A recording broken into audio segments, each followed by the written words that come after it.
The sound of your guitar amplifier with absolutely no speaker cabinet.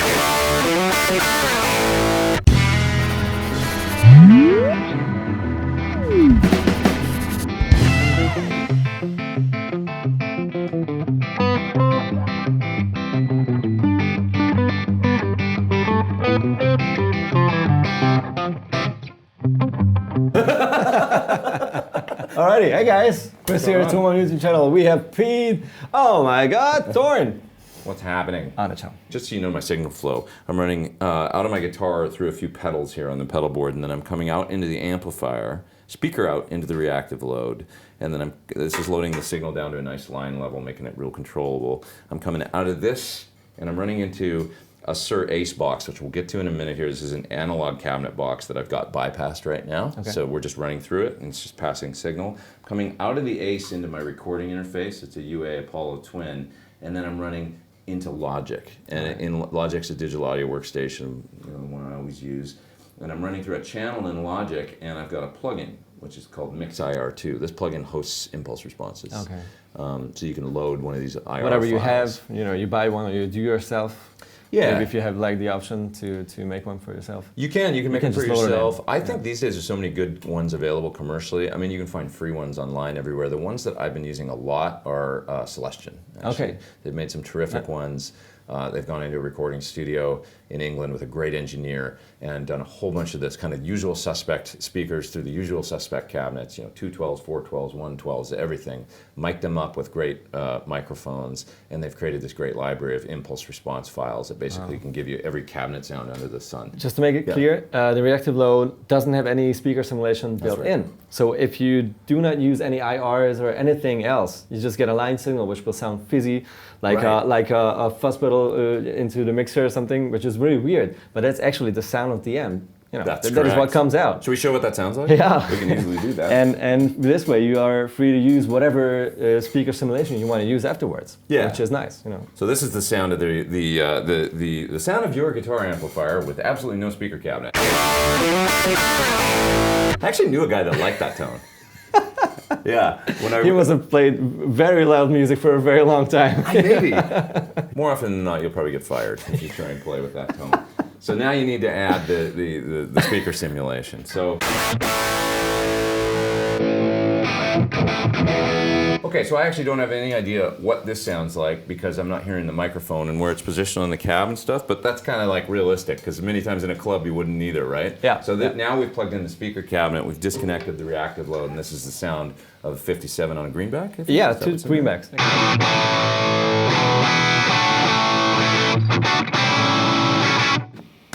Rock and roll. Oh yeah. Yeah. Nice and loud. Okay. Yeah.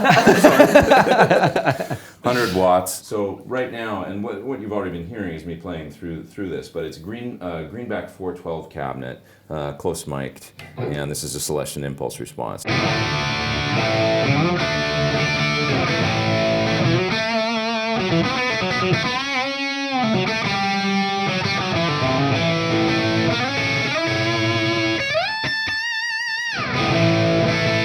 So I've got some close mics happening. This is all you're hearing right now is the close mics. Okay, but if I turn that off and then I turn on this, now what you're going to hear is some room mics. These Celestion also makes these and sells these on their site.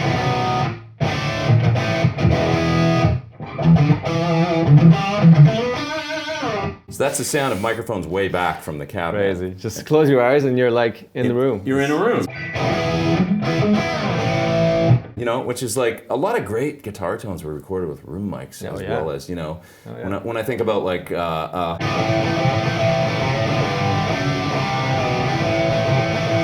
think there's some room mic going on in that tune. So I can blend these in at any level with the close microphones. I'm going to turn them up. They're at about 10% right now, and most of the close mics, but with a bit of room. Most of us, when we're micing a cab, especially at home, you can get a pretty good cabinet sound. Just putting a cabinet in a closet or something and mic it up, you can get a pretty good close mic sound. You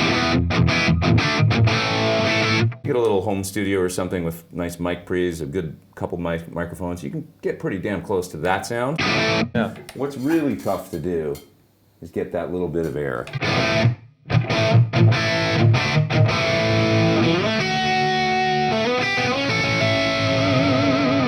That little bit of, you know, which adds a lot of realism to the tone. For that, you really need a good room. Not to mention your landlord's going to kick you out. Yes. Most of us, we don't have the option of turning a 100-watt amp up to the and getting that kind of thing going in a room, or it's a very expensive proposition of like, you know, you got to rent a real studio space and have a room where you can play loud in. Be able to get that kind of air in the tone, that realism is really cool. That makes a real difference, Yeah. So that's IRs. Okay, if we're looking at this, this is great, and it's really cool. I do this all the time. I love it. But what about the person that maybe doesn't want to deal with this much stuff? Plug-in, logic, recording interface even, all this kind of stuff. Maybe you just want to get a great mic'd up cabinet sound and have it be very portable, you know, be able to take it to the club or something. And for instance, use a big 100-watt amp with a load box, but on a quiet stage, you know, whether maybe you play in church or club or something like that. It's not, you know, it's not amenable to, you know, having a loud amp. And you want to get a great mic'd up sound, but without the computer and all the stuff necessary, right? That's what this guy does. That's where this comes into play. It's bonehead simple. This is the Suhr ACE analog cabinet emulator. So this is essentially going for achieving the same thing, mic'd up speaker cabinet sound, but in an analog box that's the size of a guitar pedal.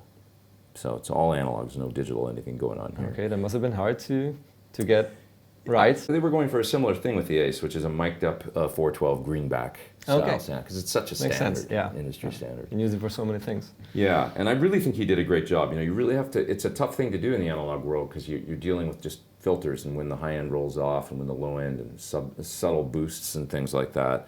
And you know, you really got to tune it in. I saw him doing it and how he really spent some time on this thing, voicing it. So I'm going to show you what it sounds like. I can easily turn off the IRs here, and then I've got the ACE bypassed right now. I'll just engage it and you can hear what it sounds like in comparison. So I'll turn off the room mics just real quick for the IRs. And one more time, here's the close mic'd IR sound.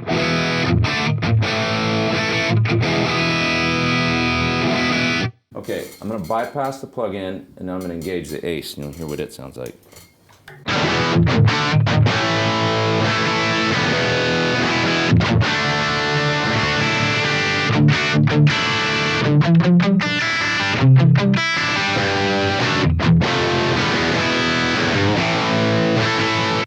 It's a really, really similar kind of thing, right? I mean, it's not exactly the same sound, but it's almost like you move the mic on the cabinet or something, and it's like still, you know, it's right there. Now, you've got some simple controls on here to boost present. If you want it warm, get a more roll-off tone, you can easily do that. You can boost up some sort of like mid-high frequencies. We'll roll that off, and then you got kind of a subby low control here. So if you really want to get some, you know, chunk, you can get that going pretty easily with it as well. So some nice simple tone controls. You've also got a phase reverse switch, and you've got a ground lift. If you get running into any buzzing, you can flip this guy. We don't need to use that because it's working good. So that's a great way to go too. Now, if you want to use this and get a little bit of the room thing going, because it is a dry, very kind of direct sound, that's an easy thing to do too. I'm going to simulate it here in the computer, but as you can imagine, you could just simply use like a reverb pedal or something like that. And easily kind of get a room thing going. So I got a little reverb plug-in here up in Logic. And I can turn this up. It's got a room, kind of a short room sound. So that's the ACE running into a reverb.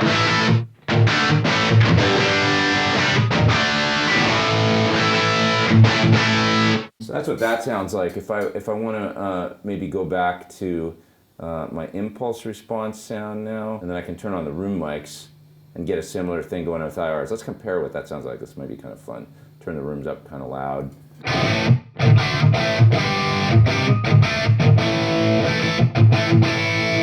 Okay, so that's IRs with room. Or I can go back down here and turn on That's the Ace through a Yeah. reverb. They're both really cool tones. Yeah.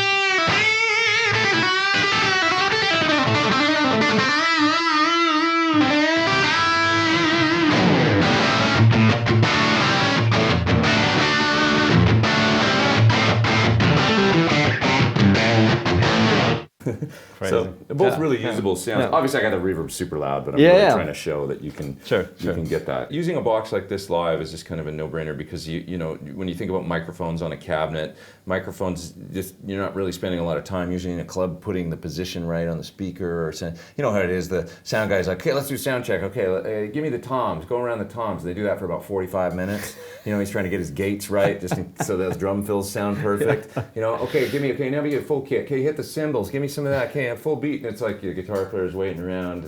And then he goes, okay, play some guitar for me. This is a half an hour later, and you go, okay, got it, thanks. Yeah. Next.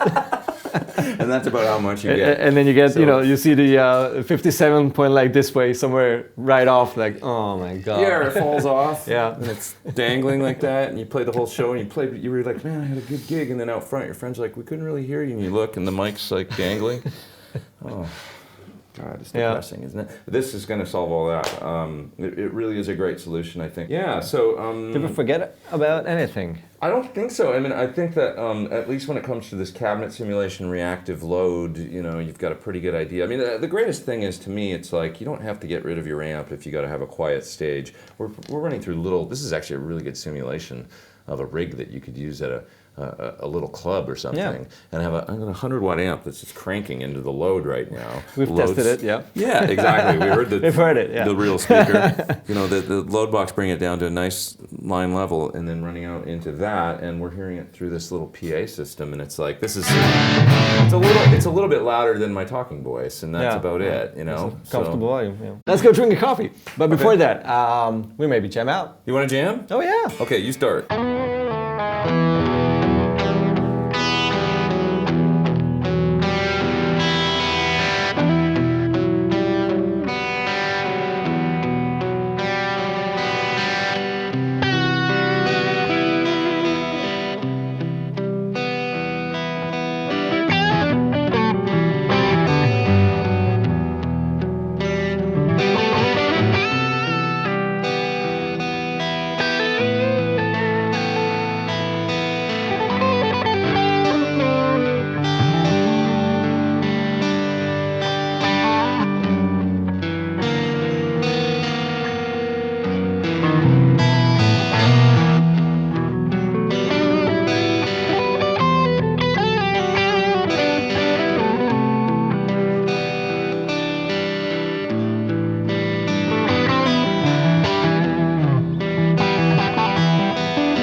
Pete, thanks a lot. So it was fun. awesome. It was fun. Yeah, All right, really cheers, fun. guys. Pete Thorn, everybody. Thanks for watching. See you. Comment, please. Subscribe, and we'll be back. You know that. Cheers.